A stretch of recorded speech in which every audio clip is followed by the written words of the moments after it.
Security forces का जुमरान के पहाड़ी सिलसिले में ऑपरेशन फायरिंग के तबादले में कल अदम BLF के 6 दहशतगर्द हलाक, भारी असलहा, गोला बारूद और मवासिलाती आलात भी बरामद।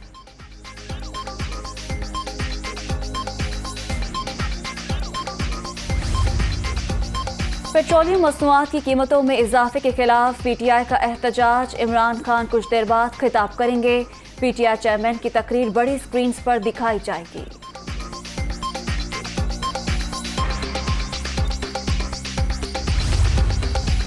और लाहौर के इलाके जौहर टाउन में नून लीग और PTI कारकुनों के तसादुम, नामालूम अफराद के खिलाफ मुकदमा दर्ज।